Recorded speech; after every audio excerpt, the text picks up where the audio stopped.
Assalamu alaikum and welcome back. And on today's Salaam Britain, we have a truly inspiring guest joining us. Someone who brings elegance, history and deep spiritual meaning to the art of the written word. Nur Fathiah Abdussamad is a classical trained Islamic calligrapher whose journey spans from the halls of Al Azhar University. We've been talking about AI a lot. So much, it's just gone into my head.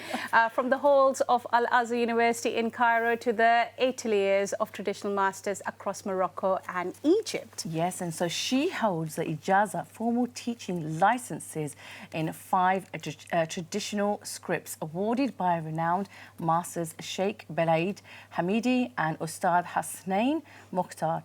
Fathiah is currently continuing her artistic path with a master's from the King's Foundation School of Traditional Arts, where she focuses on fusing traditional calligraphy with contemporary educational practice. So through her work and teaching, she's helping to preserve a sacred art form. Love that. All the while making it relevant and accessible for the new generations. Let's give a warm Salaam Britain welcome to Nur Fathiah Abdussamad here. Assalamu alaikum. Fathiah, it is so lovely to have you here today on Salaam Britain. Thank you for having me here. And Mebish. I'm very, very excited. This is right up my street, as you know. I love this kind of traditional stuff. But let's find out a little bit more about you, because you've come a long way, not today, but generally speaking, to learn and to do more, and also to give back. Absolutely. So we'll go over to how did you give us a little bit about your background? How did you get into the art world? Okay. So I'm a calligrapher. I'm a full-time calligrapher in Singapore. I've got a small company actually doing calligraphy stuff in Singapore. I was in Al Azhar for 6 years. So I thought it's good if you take calligraphy, because that's where you want to learn calligraphy. So I went to Al Azhar in the morning, and then at night I went to a calligraphy school.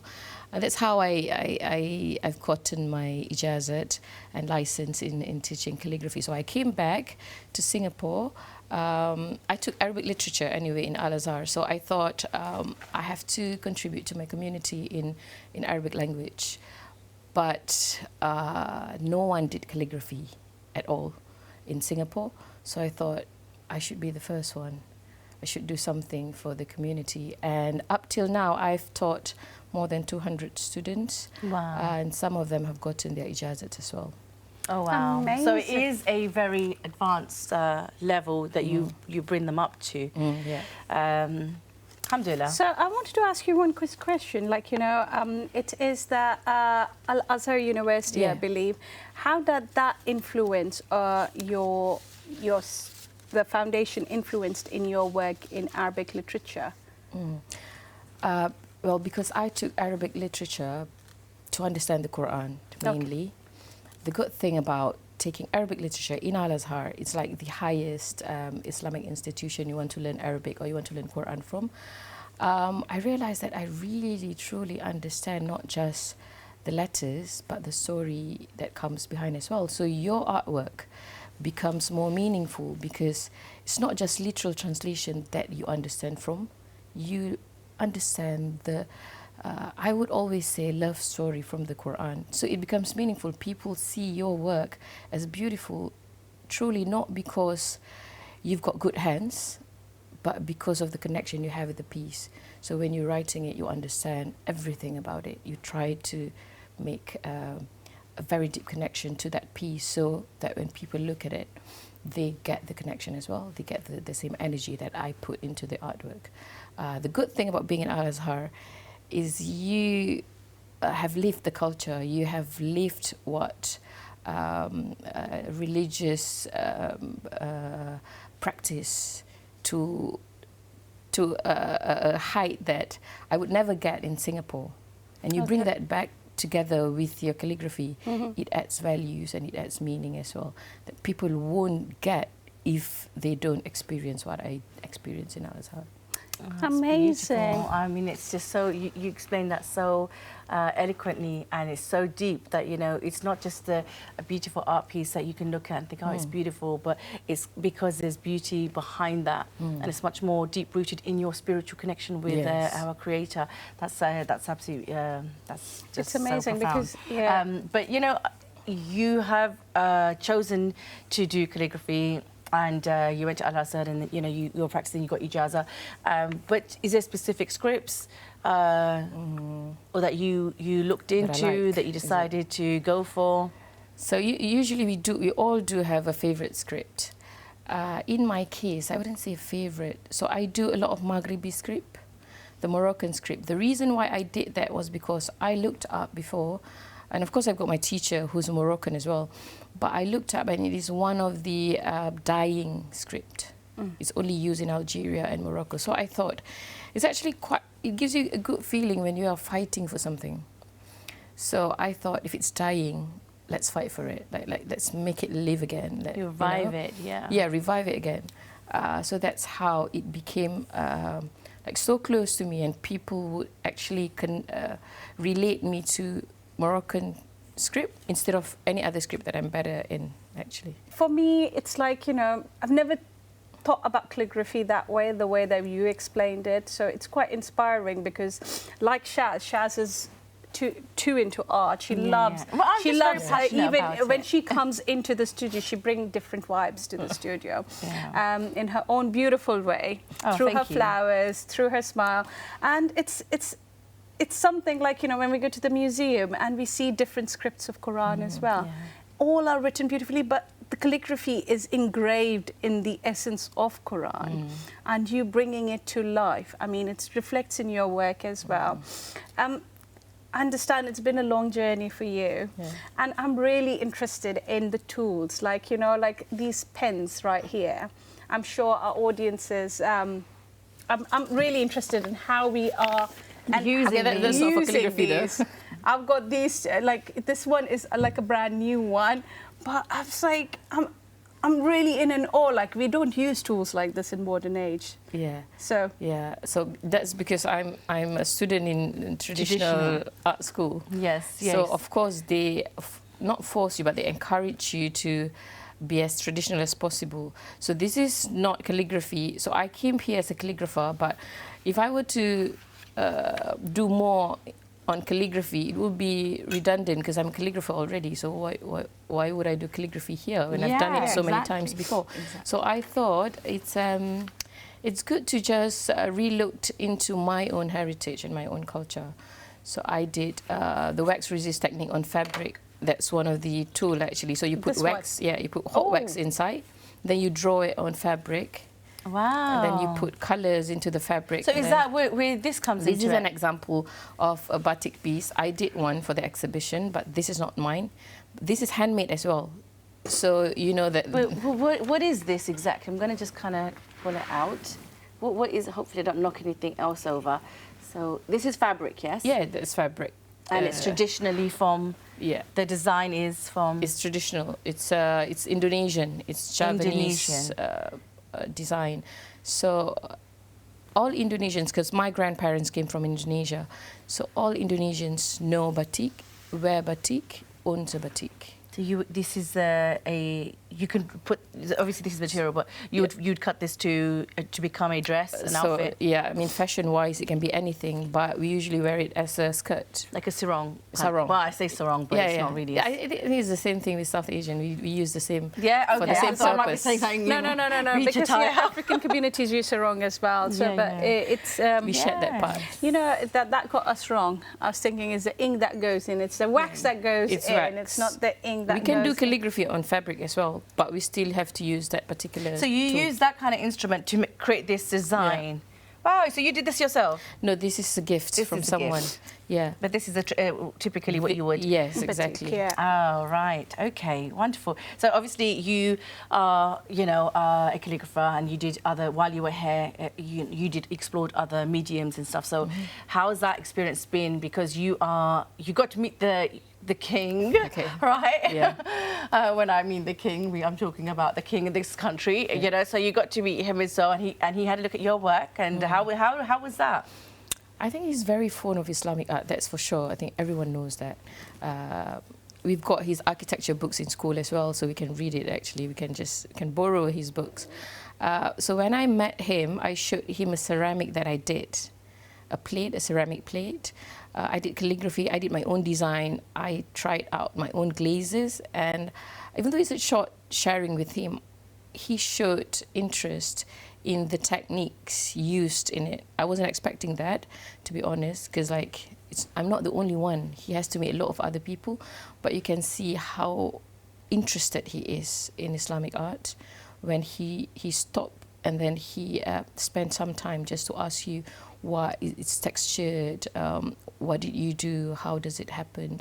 You know, it's a short, but a lot was being shared. Yeah, well, I must say, you know, if it's fit for the king, you know. Every day that you see the king walking and stopping and acknowledging your work and asking more about it. Absolutely, he's appreciating it, and also because it does appear that he has a real interest in the Islamic world and the art world.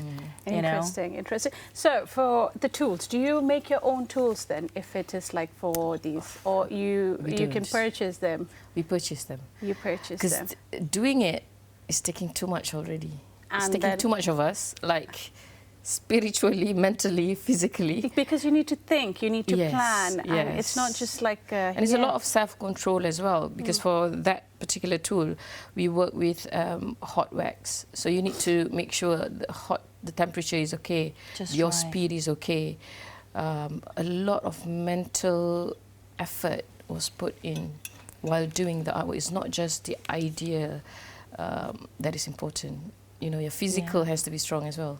You know what I find so fascinating about people like yourself, Fathiah, is that, you know, when we go places, museum, mosques, anywhere, palaces, you know, in history and stuff, and we appreciate all these nice fancy designs and stuff, and even in the masjid and stuff,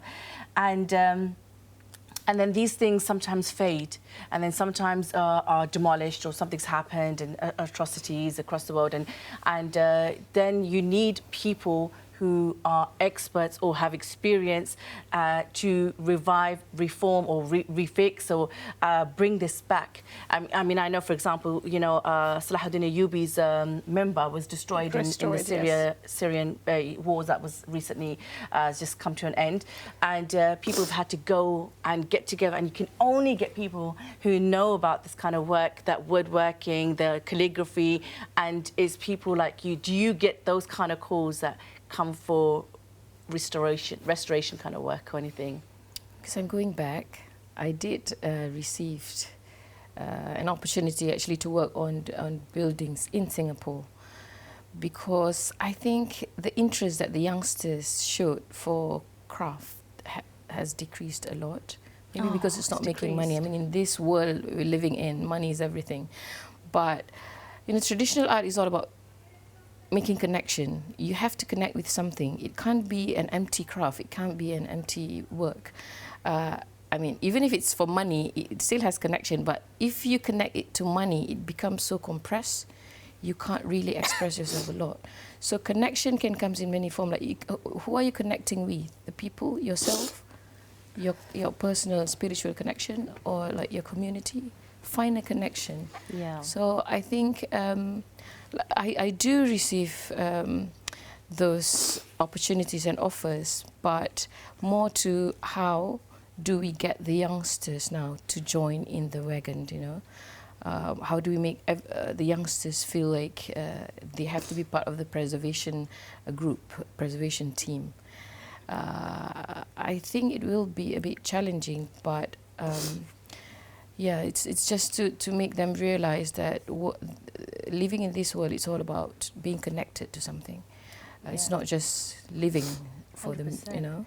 I mean, again, it goes back to that saying that if you don't know your present till you know your history, and to know your history, you know, you have to somewhat, you know, go back and preserve it, you know, because if we don't hold on to that, it will just fade away. It's students like you and people like you that preserve our culture, history, and bringing the true traditional ateliers to life, like, you know, through calligraphy, through their batik painting, and it's amazing. I'm sorry, do excuse me of my sniffles and my constant. That's okay. I'm down with the cold, and I'm trying my best not to sneeze on the Sarah. Yeah, don't worry, it's okay. But you know, I'm obviously, you know, I do know you outside the studio, and I'm really, really honoured to, you know, be with you and to bring this to the forefront, because your work is amazing. I mean, I know we make joke and stuff, and I call you Shifu, and you are a master calligrapher. To be honest, to be fair, you've taught so many people, but your work is so important. And as you said, the future,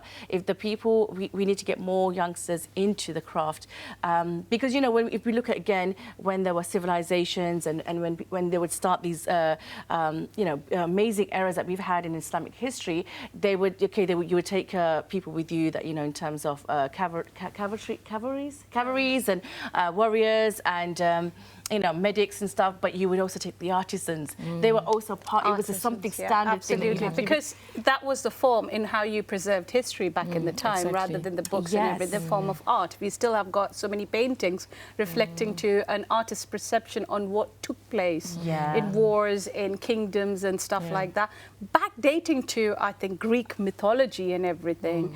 So it's just, it's all together. That's how a lot of tribes like the Brazilian tribes like Maya and all the stuff, their culture was preserved because we didn't know much about it. It's through the artwork. Through the art, yes. So art has played a vital, pivotal role in knowing what was there before. It's amazing. I'm not much of an arty person like Shaz is, and I get to learn a bit more through her and your work as well. So what's next? So how do one connect with you? For me, it's like, you know, if somebody's aspiring or wants to know more, already is learning about art.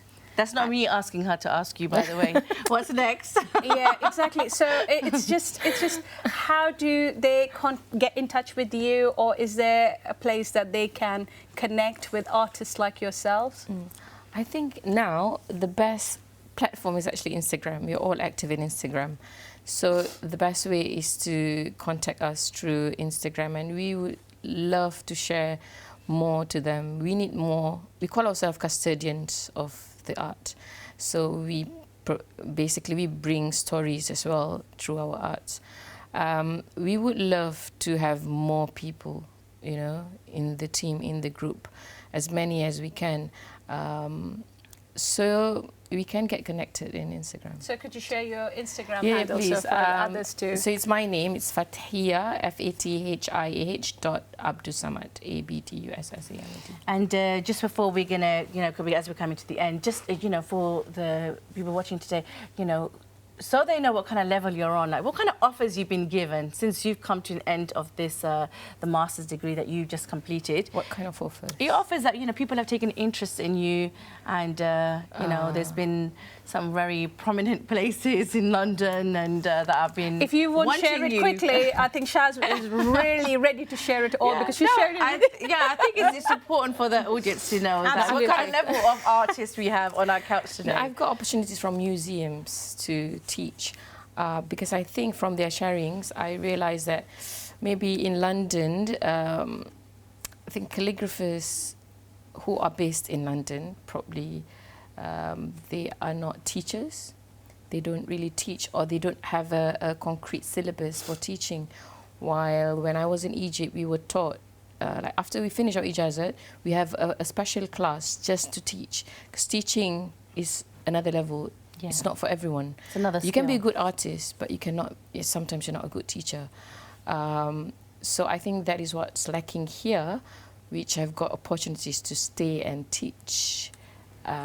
But the reason why I'm here is actually to contribute to my community. So I'm going back to bring whatever I've learned here to Singapore. Let's see what the future holds. But if if I think I've established enough people to do more in Singapore, like who can do like what I'm doing now, that I might come back. I don't have to be. There's plenty of time for that for the people in Singapore. Right now, there's people in doesn't want you to Oxford leave. and Chelsea and Kensington that all want Fathiah to be teaching and Absolutely. you know, doing. I mean, that is the best way to form another generation, to nurture another generation, is through teaching. And from teaching, if you have a good way of teaching, you will get more students who are interested. But if you're not into teaching and you teach it in a way that makes people go further, you know, run away from the art, then might as well not teach at all. I think you've got a beautiful presence to teach, to be honest. You've taught me too much today as well. You've got great intentions. You've got great intentions, Yeah. to be honest, and you're going to do really well, inshallah. Inshallah, inshallah. And it's just what advice that you would try to give to the aspiring or budding artists who are in UK, who are trying to make a difference? What is it that they could do? I was an aspiring artist as well before a calligrapher. The most important thing is intention. Whatever you do, I know it has to make money as well. Whatever art you do, you have to make money. But if you put your intention money, then you lose a lot of things. But if you put your intention higher than that, whatever it is, it has to be very big. But it can also be just for yourself. So money will come in later. Because I was never a profit-minded person. I can't. I started off as taking commission from the ministers. I can just go that, you know. But no, I choose to teach. And you don't make a lot by teaching, but you created a group that will continue the legacy of whatever you have now. So for aspiring new Muslim artists, first is intention. Second is ask yourself why you do what you do, and make sure you find a connection. Always connect your art to something. It can be your own spiritual quest, or it can also be for the community, or it can just be for the sake of God. You know, just make a connection. There must be a connection. If not, it'd be an empty art. Because I believe that the art you are doing now, you're making, the one that makes it looks beautiful is not your skill. It's God who moves the heart and makes you think that, oh, this looks beautiful. It's all God's work. It's not your work at all. Mm-hmm. If you want to say effort, a lot more masters put more effort than me, for example. There's a lot more skilled people out there than yourself. There's always someone better than you. So what makes it looks good is your connection, and basically God always makes your intention Him. Everything else will, you know, will be put in place. You will get money as well. You will get money. You will get the barakah. Fame, everything. But as long as you make the intention. Intention is so connect. important. Yeah, I feel like we're having a spiritual session right now, hearing all of this. It's really moved the hearts. Thank you so much, Fathiah, for joining us today. It's really inspiring, and the work that you've done and you are doing, and the teaching behind it. And we wish you all the very success in near future. We hope to see you back in UK teaching the students of UK about the traditional ateliers and the art forms. It's been an honour. Honestly, it's been an honour to have you on our show today. And I just want to thank you again, Nur Abdussamad, for being here and allowing us to learn about the art world and what your journey so far. But thank you so much, Jazakallah.